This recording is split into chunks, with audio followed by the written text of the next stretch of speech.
Recording. Yes.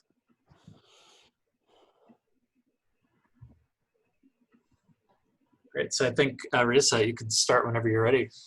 Yeah, so should I screen share or like photograph presentation? I think I'll just share the presentation and you can just tell me when to go. Oh, okay. Yeah, just, okay. So today's paper is on multitask learning over graphs. So basically what this paper deals with is that this deals with the problems of simultaneously learning several related tasks that are distributed. So they have like various agents in a distributed setting. Say there are K agents in a distributed settings. So this paper proposes like a framework that will learn different tasks that are related together with generalizing their performance together. So MTL, or multitask learning over graphs, is an approach to inductive transfer learning, and they use the inductive bias between all the agents in the distributed network to train a single model. So next page, I guess. So in the paper, they mentioned that in all their previous works, mostly they assume that there are a central data fusion center or a repository of data. So with that data at a central location, all the different agents used to learn from that data. But this paper, they try to devise a framework that assumes that the data is streaming in nature at different sites of the agents instead of a central data fusion repository. So, and also they assume that the data is streaming, like in a time instance, one instance of a data is seen by each agent at different sites. So these are the hypotheses of their paper.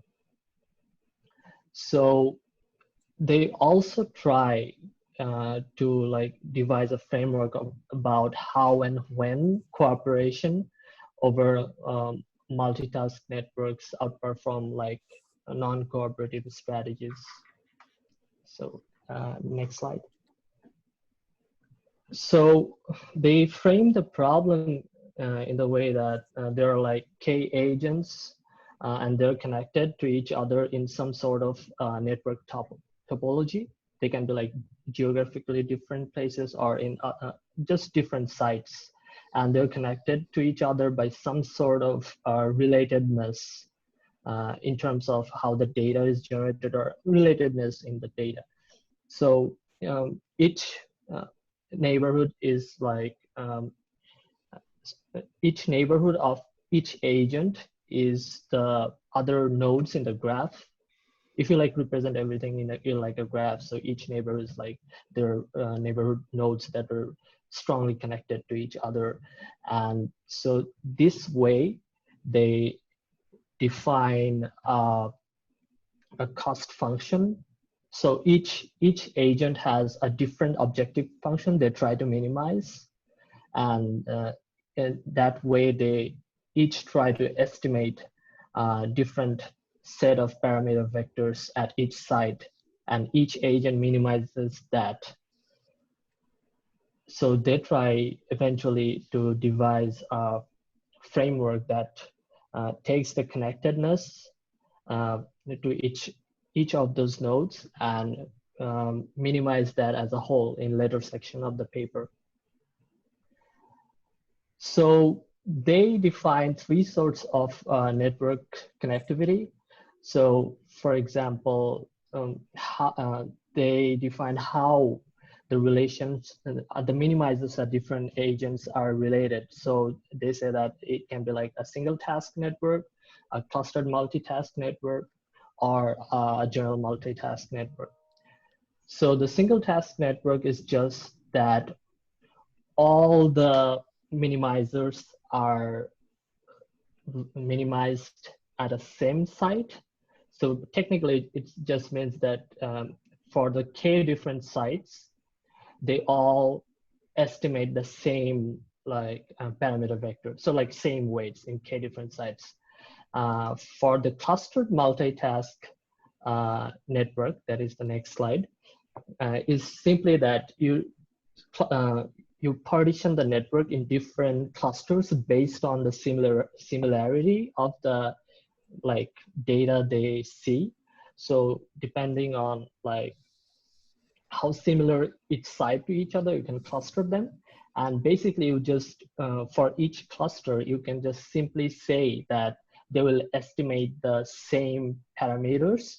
So you have like C clusters, and for C different clusters, you just estimate C different objective, you minimize C different objective functions for the C different clusters. So that way you have a clustered multitask network. And finally, you have just a true multitask networking where each different agents try to estimate different set of parameter vectors, and like they have different objective functions at each side, depending on the data they see. So now I have already mentioned that they minimize each objective function in different nodes. So this is just that. So Can I ask a question? yeah. Just trying to clarify, when you say you're optimizing over a graph, you don't mean your data is a graph? No, I think they just mean that, say for example, you have k different sites. So each k different site is basically, they can be like k different classifiers or k different sensors, or just like k different physical sources of centers where data is treated, or different models are optimized. Yeah, So it's just an abstraction for the network topology, Rogers, nothing yeah. more. Okay, yeah, it sounded from the title that it would be graph data. That's what I thought too, but it's not. Okay. Okay, so what they try to do is like how to design like cooperative strategies um, that takes into account the different sites, and to train a model that like reflects the effects of each different sites into the model they try to optimize. So instead of separately optimizing them, how to like globally take into account the effects of the data at different sites. So for Did they mention in terms of like the relationships? Did they mention like what kind of relationships between the costs?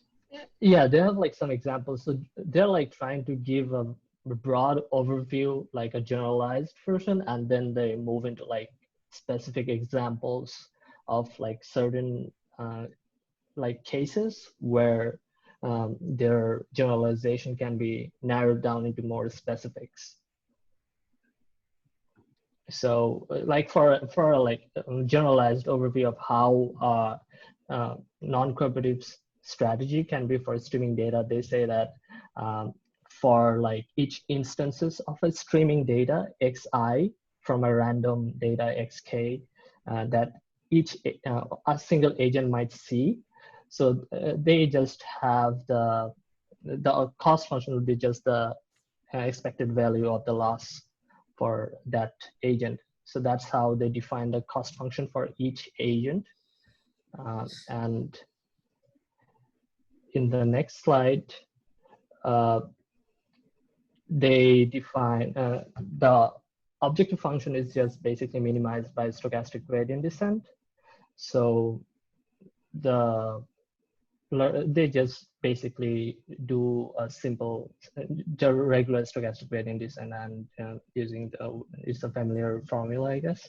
And what they mentioned, one of the things is that since the data distribution is unknown, we cannot really know the actual um, objective function. So each iteration, the gradient approximates the objective function. So there is some noise in there.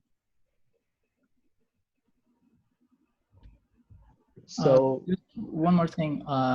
Do they have any mention with regards to the data being related so across sites? yeah, like I will go into an example in a few slides that deals with one of the I think cases where they say, for example, you can take their weather stations that is distributed all over the United States, and so how you can think about that in terms of graph networks. So how each site might have, for example, a site in Florida, for example, takes data. So somewhat near to Florida, let's say Atlanta. So it's like kind of close to Florida. So the data that Florida sites and Atlanta sites gather, like for example, dew points or like temperature, anything that is somewhat related, but for example, a weather station in California, for example, is so far away. The data it generates to predict whether it will rain or not, say, for example, the data that site generates is like kind of has more contrast to the data in this region. So if you form a graph, so for like the stations in Atlanta and Florida, you would give more weight to the edges that connects this station in the graph. Then you would give to the Atlanta, to the California. So you'd get like localized clusters that have more weights to the nodes that are strongly connected. So that is like case by case basis. You would define that depending on the problem at hand. So they're doing it like that way. Yeah, Rogers, you can kind of think of the graph as, and the weights on the graph as a prior that describes the relations and similarity between data on specific sites, right? So you have lower weights on the graph corresponding to highly similar data sets. In different problems, the graph can mean different things, but if we were dealing with our data and like Oxford's data, if we had the same study, we would maybe have a weight of 1, right? If the studies were identical across the sites. So that's how I'm thinking of it, right? The graph is encoding relations between disparate data sets that are being learned for different tasks. Are they ever talking about graph Laplacian? Yeah, they will in a little bit. Yeah. Because that's how you can do that's exactly that's exactly what they use. And when I talk about it, when I talk about my stuff, it'll come into play. I just wanted to clarify in terms of relationship between the data sets, if the data itself, like in the example you gave for the different weather stations, do the measurements have to be made at the same time, same point in time? Or does it doesn't work? No, I don't think that's important. I think they're trying to like differentiate the sites based on the nature of the data it generally sees. Like so basically we're estimating the data distribution that that each agent will see in the course of its life, I guess. That I just read. So there is no relationship between a batch of data in one site and a batch of data in another site. It's just, they're not linked that way. What do you mean, Roger? So I think a clearer way to put it is, I mean that the current batch of data in site 1 might be data measured an hour ago, and another site it might be data measured 5 minutes ago. They could be, yeah, absolutely. Okay, so they're unrelated in that sense, or potentially. Yeah. I think again, I just want to reiterate that this this choice of graph topology is what you're using to describe the difference in data, right? So, and as far as I could tell in this paper, it's always a prior, right? It's not something that's learned necessarily. So you kind of have to choose how to determine the weights. And we'll talk about some different strategies to kind of cleverly choose it, but it's always a choice in the end, an engineering choice. Thank you. Yeah. So just moving on, like they define their framework for each site. Say for example, for each node in the graph or each agent K, if it might have, for example, a logistic regression classifier. So they would use the general usual logistic regression derivation that we usually see, but they would use a regularization parameter. So what they're saying is that the regularization parameter is the one that encodes the relatedness between the different sites in the graph. So that's how they encapsulate the connected nature between the different sites. So next, they define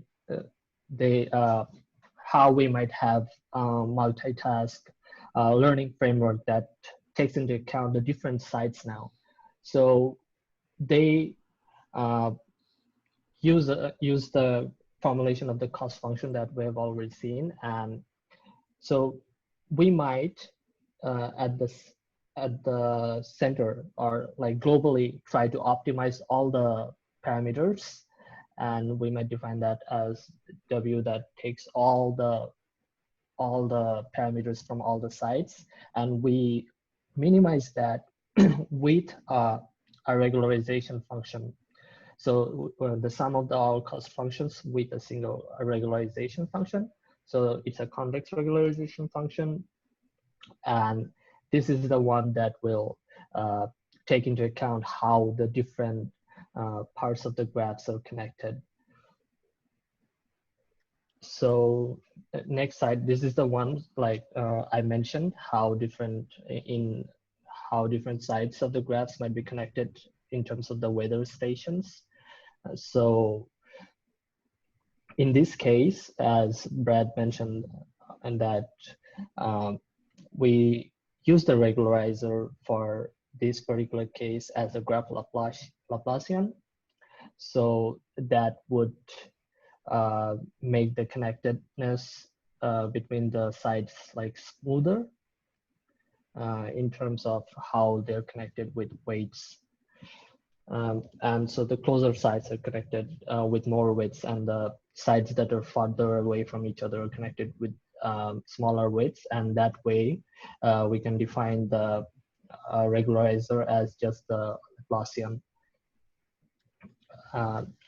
And so overall, how they optimize the global cost function is that they define the first steps as a self-learning step where each site optimizes its particular particular cost functions, and then they take a social learning step where you encapsulate all the weights in a function that can be GK, and how you define that function depends on the nature of the connection of the graph, as Brad mentioned. So the choice of the function basically depends on you and how the nature of the graphs, and that is important in source of utilizing the social learning step. I think Brad will discuss that from here. Right, yeah, so that, I mean, that notion is very familiar to a lot of us, right, who've worked with the decentralized learning stuff. You know, this is essentially what we have for any decentralized gradient descent that we've done. But, you know, our aggregator in this case, our choice of G is just the sum, right? We're just averaging at the end of the day. So this paper, you know, is really, it's a lot of familiar stuff with a little bit of sort of engineering embellishment, at least from my point of view. And like Riyasat said, the kind of main interesting thing that they talk about here is, okay, how do we come into the problem with some knowledge about our network and how the data on different sites is more or less related, and how can we impose this during learning in order to sort of model that prior, right? So we had, and that's being incorporated via regularization here. So we have this notion, right, of smoothness, where we're just, like Riyasat said, penalizing sites with, that are in a particular neighborhood such that they will very highly relate to one another within that neighborhood. It's just like smoothing in calculus, right? You have your little neighborhood of nodes and you want to have a function that's more or less continuous within that neighborhood. And so this is done via the Laplacian. And it's just, all it is a choice of regularization that you throw into your objective function in order to kind of constrain the problem to, such that these neighborhoods will be highly similar. It's nothing really more than that. There are mathematical details we could go over of looking for how they derive a particular learning rule in order to do this. But at the end of the day, it's the intuition is very simple, and it ends up so this is the learning rule for enforcing the smoothness constraint, and it makes kind of plenty of sense, right? We're learning this set of parameters at one particular site, and we're just imposing a penalty based on its neighbors, right? So if it's very far from a lot of neighbors, it'll get a lot of penalty and regularize that out, hopefully. I'm not sure the intuition is clear here, because you're just showing the portion of the update associated with the regularizer, right? That's really the only thing that is, let's say, global here, because the cost function itself, from being a sum, is just the local gradient.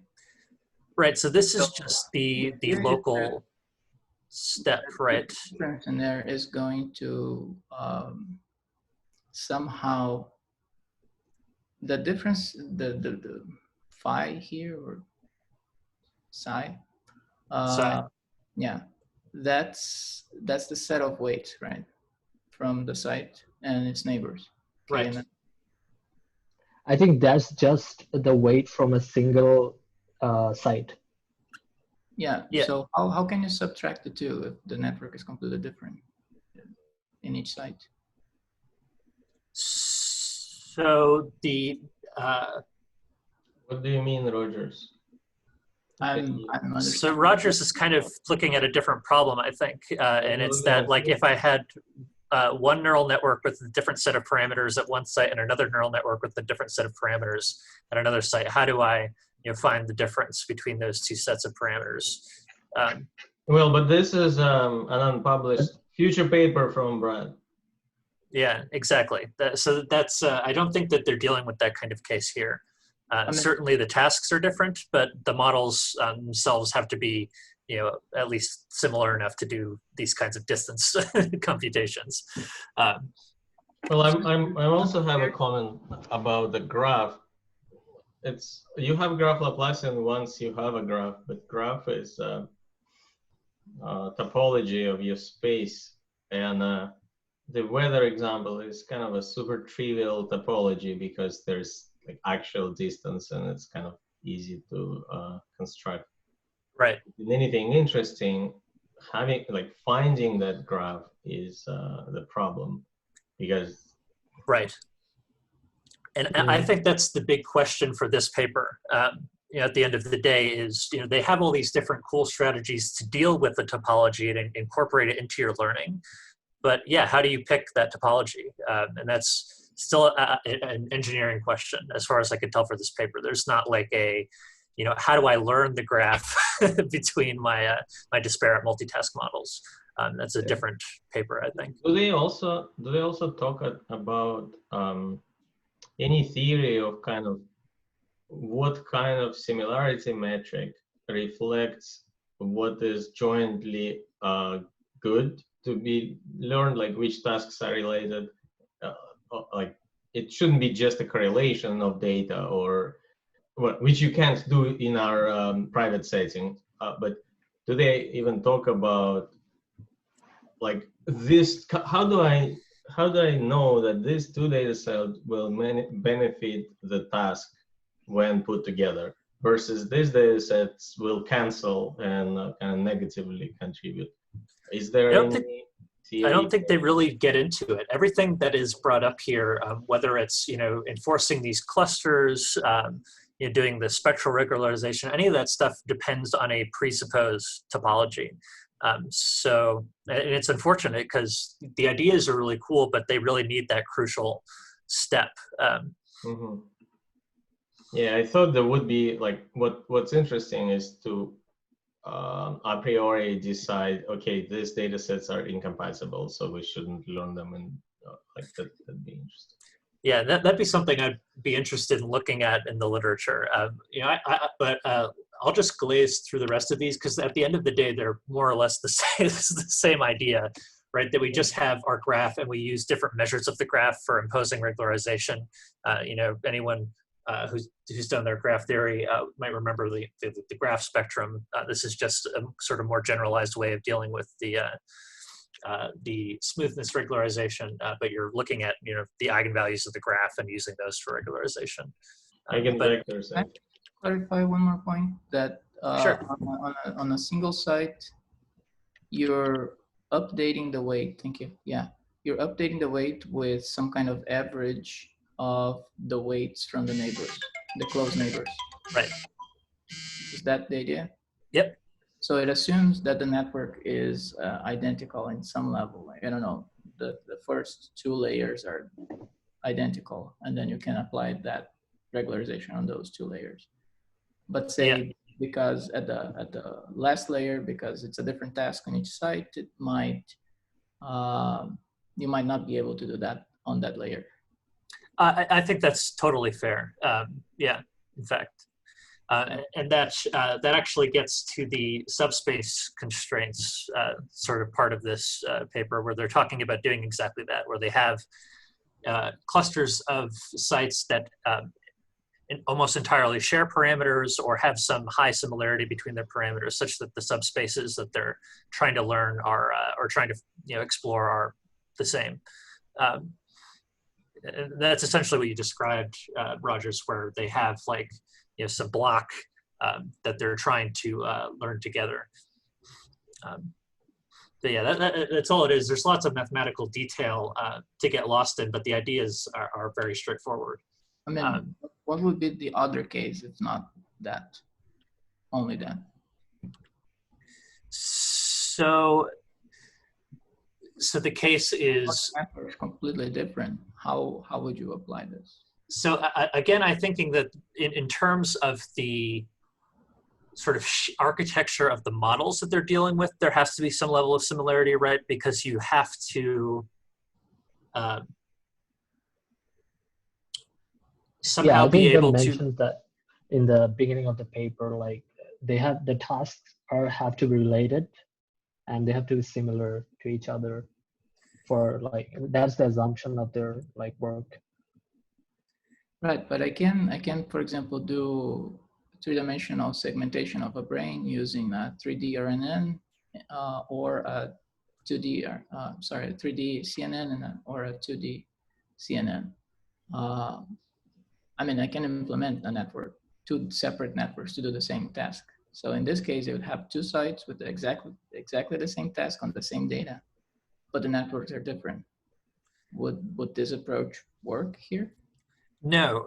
So again, the architectures have to be similar, as far as I understand. There's not really a mechanism to deal with sort of disparate, entirely disparate architectures. If there's any part of the subspaces that are shared, however, like if you had a, I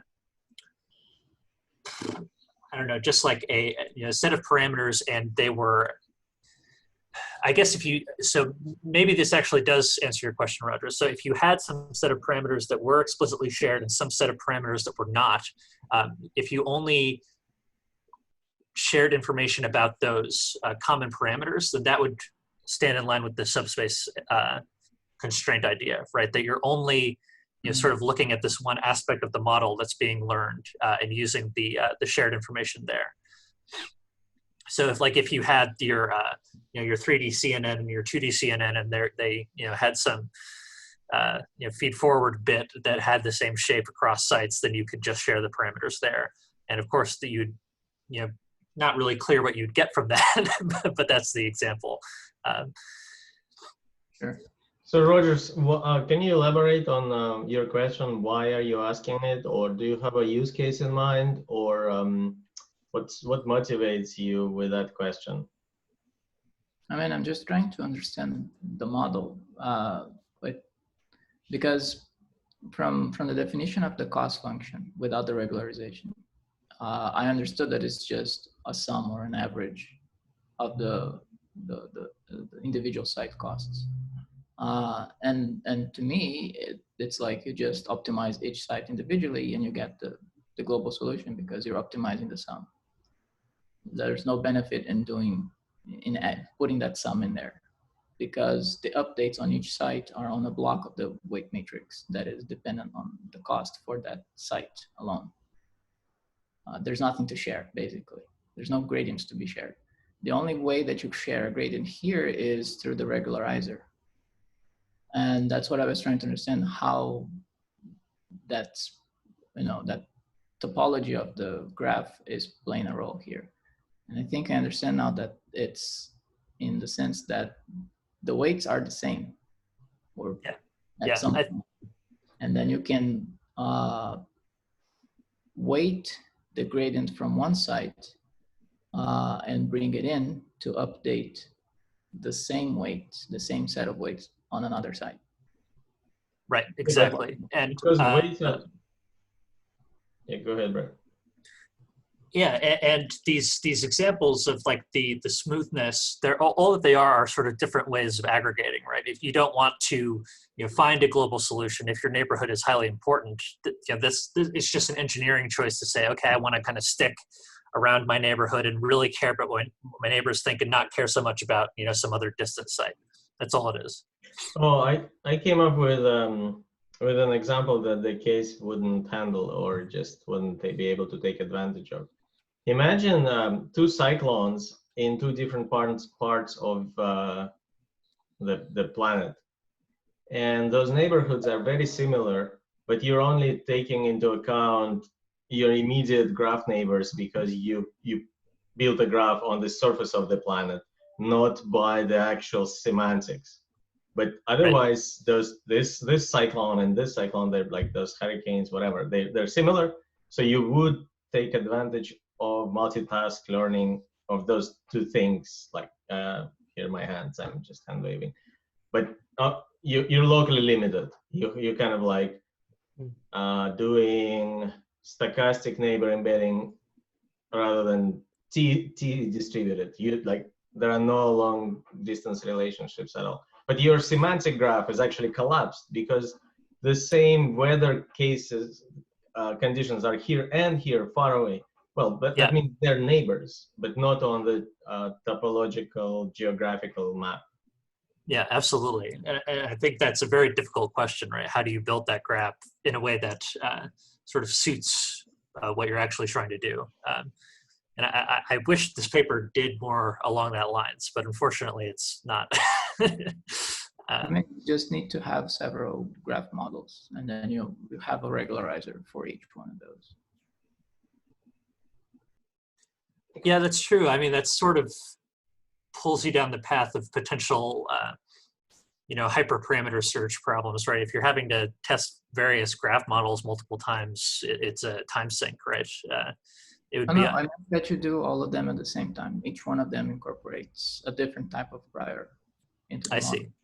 Yeah, so you always have all these regularizers. So like Sergey was saying, there could be one graph defined on a similarity of the weather pattern. I don't know. But again, I'm not saying how you learn that. I'm just saying someone provides that graph. Yeah. Maybe updated with time. Yeah. Yeah. But offline. Yeah, so that's this paper. It's very simple conceptually, a lot of mathematical detail. if anyone's interested in that, we can go through the details, but didn't really find that as interesting. But I think these questions like, okay, how do I then, either learn a topology or a set of topologies? I think that's would be the more interesting question now. Once we have these regularization techniques to potentially deal with them, is there a way that I could sort of dynamically learn how to regularize so I don't have to come in with particular priors?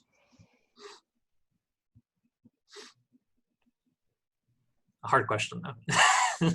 I think there is something to be gained here in the cases that we have worked most, which are like single task but decentralized data. Oh yeah.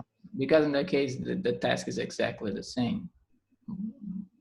But then if there is some kind of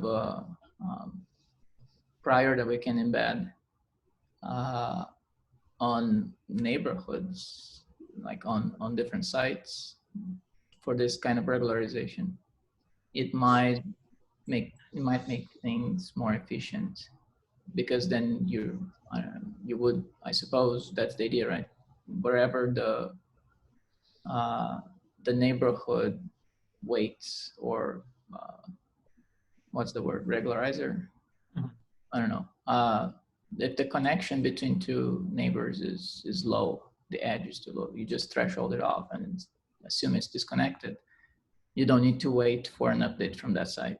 Just skip it. So local updates are faster that way. Yeah, absolutely. One example I was thinking of was similar to something we did in the DGICA paper survey, where we had like this exponential model of sites where one site has a ton of data, so they have very reliable gradients potentially, and you have a lot of smaller sites. So if you have an update where it's the task is very dependent on one very powerful site, but you still want to incorporate information from these localized sites, how could we build that case into this kind of regularization framework? Well, still, Marua-Mari index was the best for uniform sites. Yeah, it's true. But yeah, so I think it's interesting. You said about how do I say it? Concatenating data. Like, sorry, ask that again. Like when we concatenate data, like for a multimodal network, you have one portion of the data is say fMRI, the other portion is SMRI, and you could come up with a huge network that takes in all of that and processes it. But I don't know. Could we use this in a setting like that where the data is completely different, treat fMRI and SMRI as different sites, but have that concatenation effect anyways?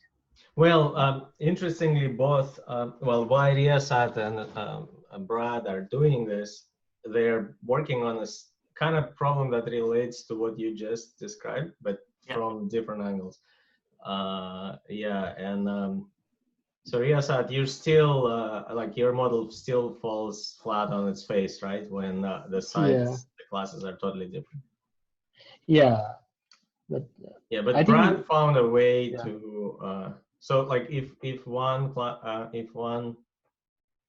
have a model of what you just said, Rogers, like a supervised model, if few classes are on one side and nothing else but those classes, and few other classes are on the other side and nothing else but those classes, can we learn a model that can handle all of the classes?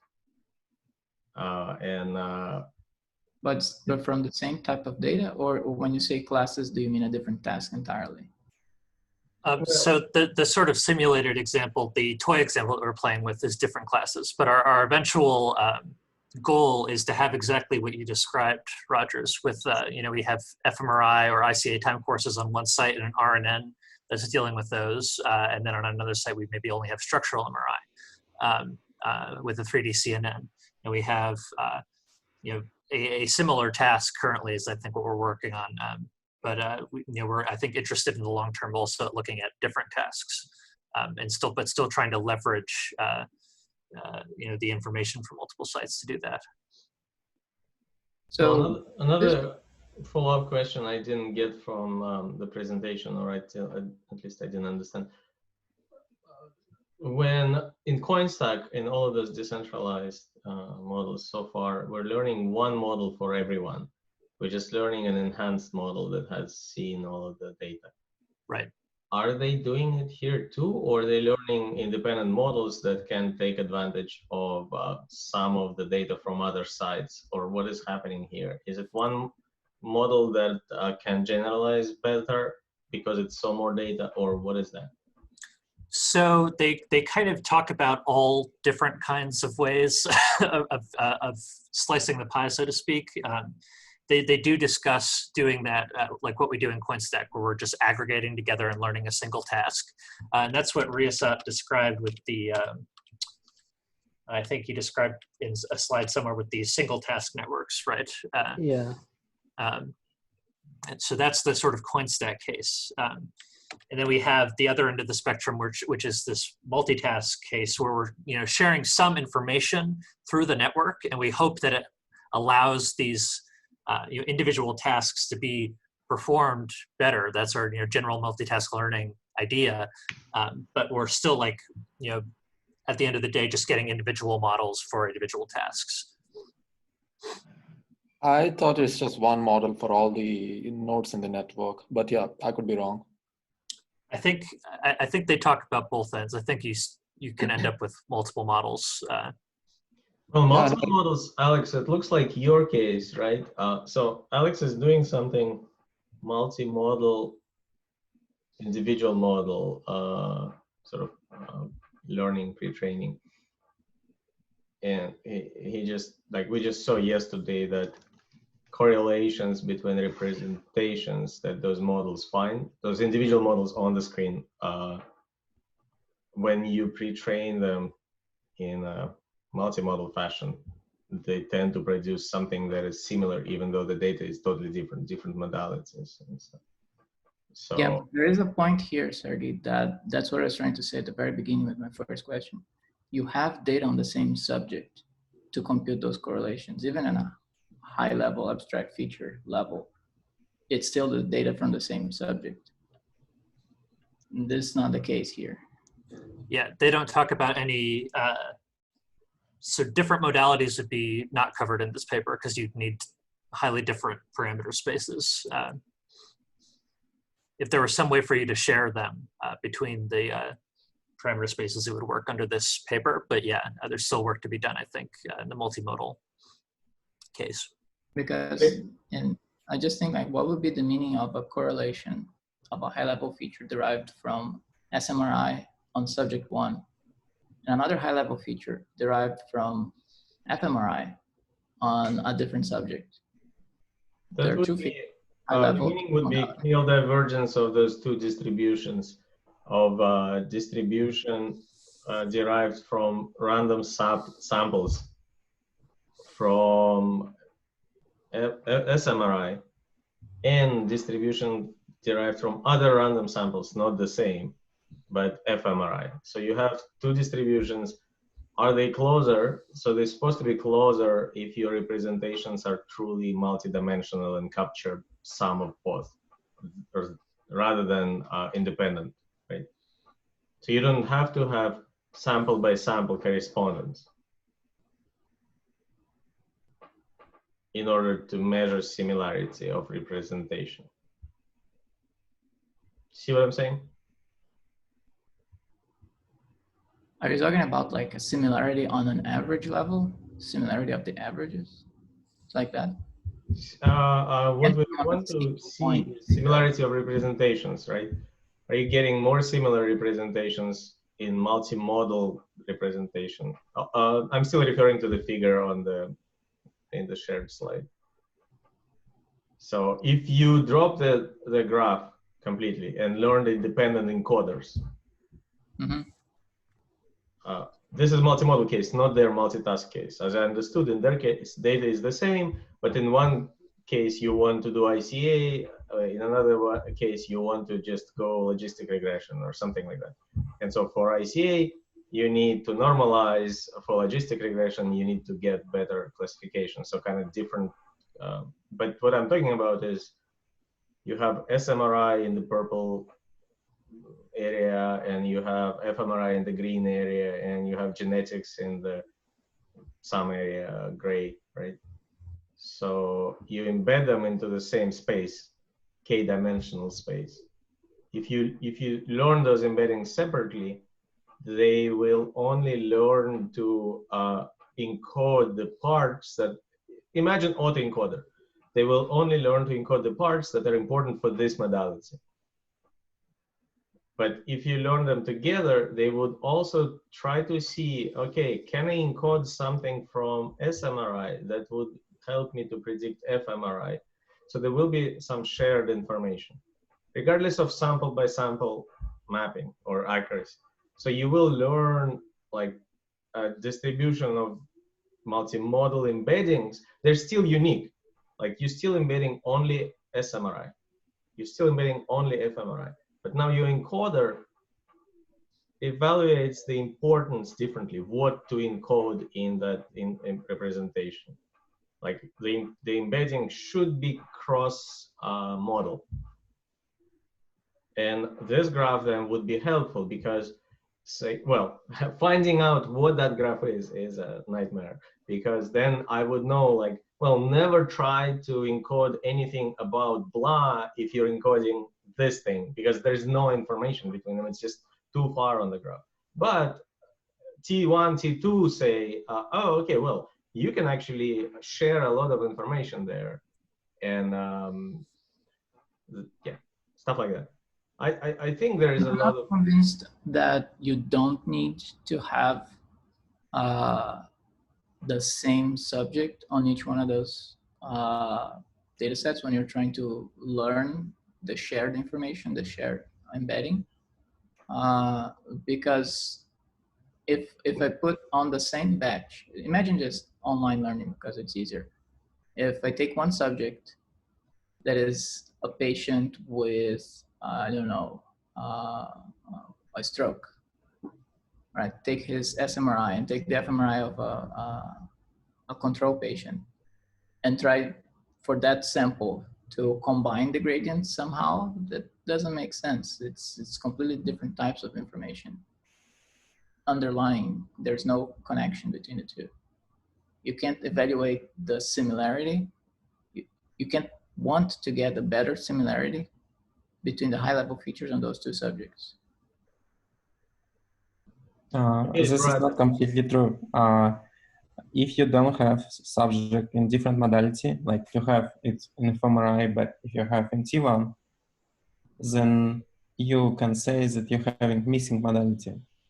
So there is a couple of tricks you can do. You can generate the subject from one modality to another modality, or you can say this subject is missing, so this part of the loss will be missing. So in average, when you have all these losses summed together, you can still learn. So it's just case when you have missing data, that's all.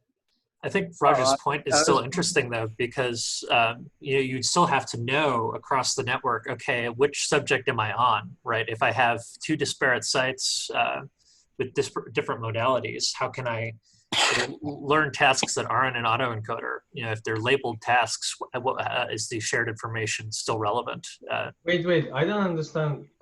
So Brad, can you explain, because you know what I know, and you seem to understand Rogers. Can you explain? Because what you're doing looks like it will actually be surprising for people if it works, because you're doing exactly that.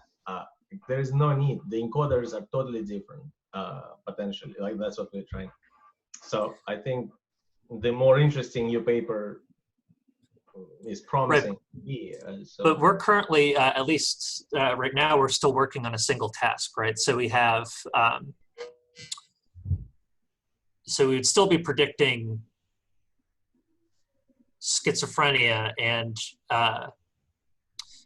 I think Roger's concern though is that, right, if we had two different tasks, two different modalities, and and I tried to share some information between them, is that information still relevant, right? So if I'm passing forward with a sample from one subject for one disease on another site with a totally different subject, different modality, different task, how is the information still relevant at that particular instance? Is that right, Rogers? Because that's well, I was coming from the comment that at the high level feature level, we would be trying to maximize their correlations. Like we want the representations to be similar in some sense. The embedding right, is similar. right. But it's like if you take any two independent subjects and you plot them in a scatter plot, why would you expect them to be correlated, especially if they are completely different classes? I don't agree that unless you explain to me in much more detail how, like, what is the cost that you're optimizing, which I don't think should be maximized correlation between different subjects. He doesn't do this, I think. Like it's No. in my case, I'm maximizing correlation, but it's how you set up like your task, like the task you're learning. Like in my case, I can do it, but in Brad's case, you can't do it. But I don't think he's maximizing correlation or mutual information as I'm doing it with multimodal learning. Yeah, no, So- we're still we're maximizing these particular objective functions for our task, right? Which would be standard machine learning objective functions depending on your task. I'm sure I'm not completely disagreeing with you guys. I'm just saying that the types of claims have to be made carefully, because there are things that, unless they're very well explained, that they don't seem to make sense. No one is going to correlate individual subjects. No. And I told you two distributions. The thing is, you can measure whether information is compatible or whether there is cross information without having sample by sample correspondence to subject, to city, letter, whatever, record. You can. As long as they live in the same space, you can compute divergence between those two distributions. And you can see those two distributions are closer or further together. I think I understand. I mean, maybe if we had a board, it would be best. But I think I understand what you're trying to say with differences in distributions. That's what we're trying to minimize. Not to minimize. There is a trick here, right? Because if you are encoding genetics, there is only a certain amount of information in genetics about something else, fMRI. You want to be optimal. The task is the key. Like so far, yeah, we call it multitask, but it's a single task. Because for this particular task, it may be genetics. You want to keep as much genetics in genetics encoding as it serves the task. And you want to strategically allocate the other stuff. Like you don't want to put everything into the genetics embedding just in case.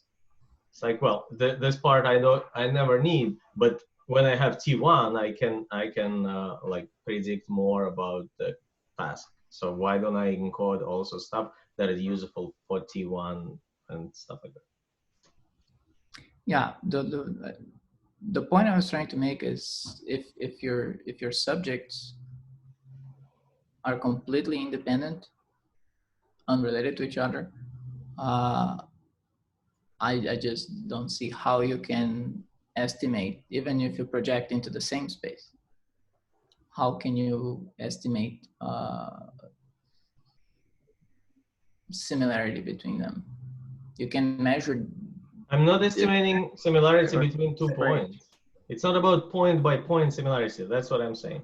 But even then, I can have a bipartite graph, and it's a group metric. It's not a point by point, or it's not a single pair of points. You're measuring a distance between distributions, but what is it saying?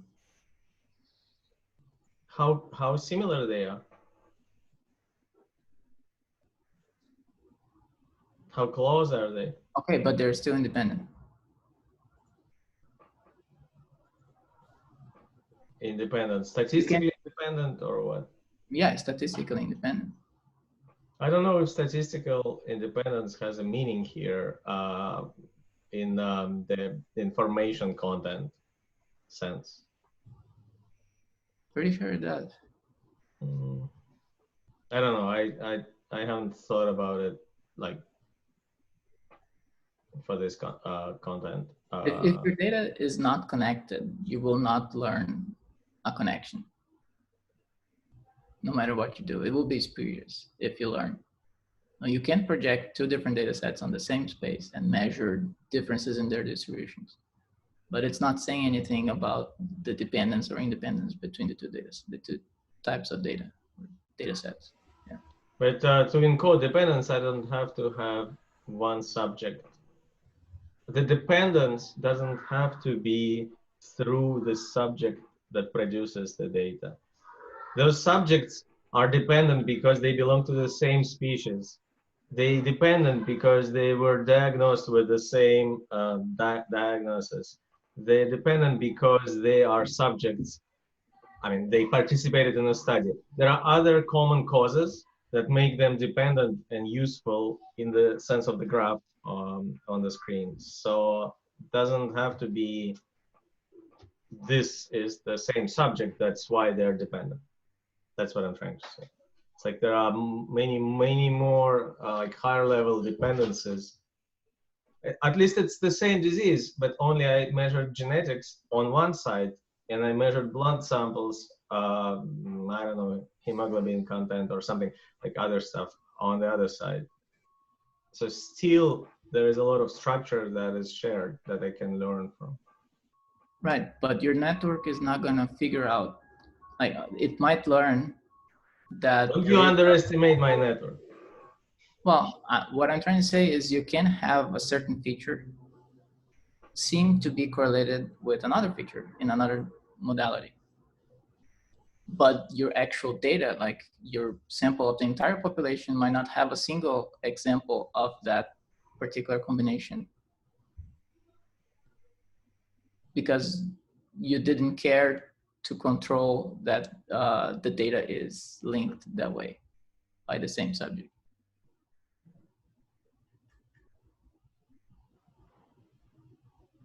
Like, how do you prevent that from happening?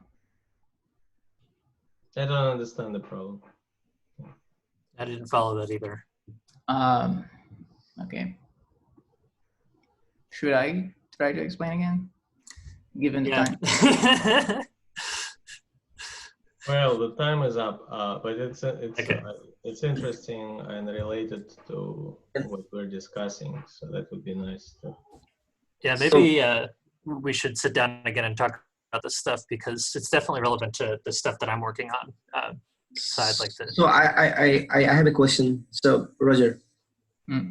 So I'm also working on multimodal projects. So what is what I understand from your saying is like, so when we run all the subjects, three modalities from each subjects through a common space to learn some features that are shared between the modalities, why it is important to be those subjects are correlated statistically? I mean, why it is important?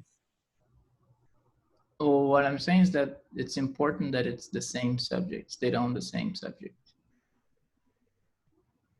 I mean, when we are trying to learn the shared feature from like 300 subjects, let's say, and they have 3 different modalities.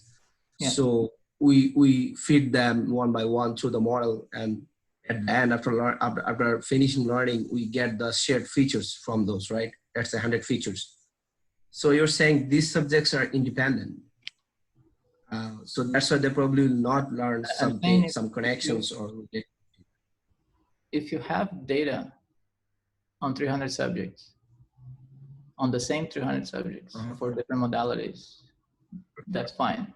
Right. You're learning shared features, yeah. What I was discussing with Sergey is when you have data on 100 subjects for, say, T1 images for 100 subjects, and fMRI images from another 100 subjects, and genetic data from yet another 100 subjects. Yes, got it. I got it. That's the discussion.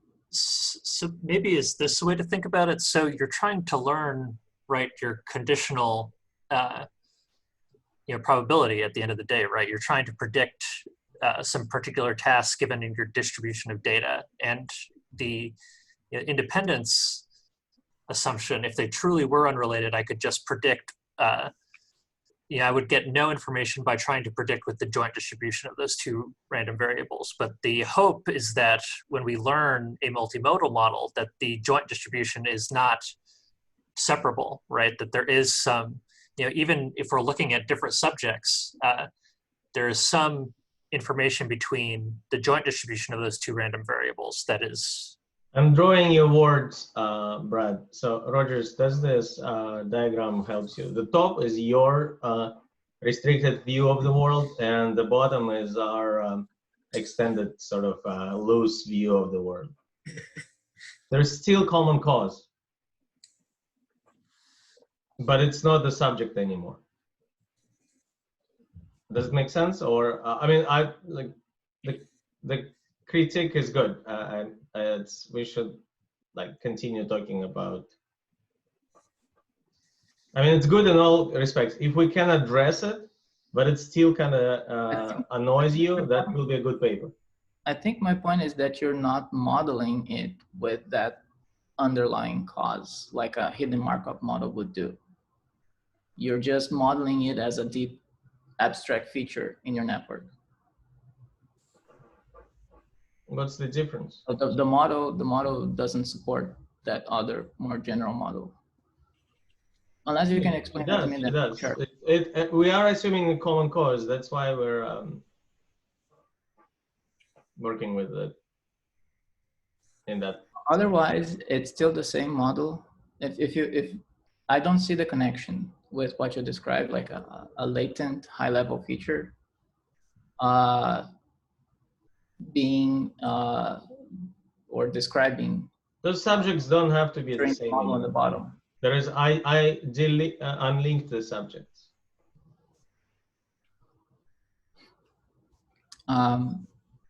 I still don't see it. To me, you're just comparing when you measure those distances and high-level feature between the distributions. You're just comparing marginals. You don't see the joint. I don't see how still.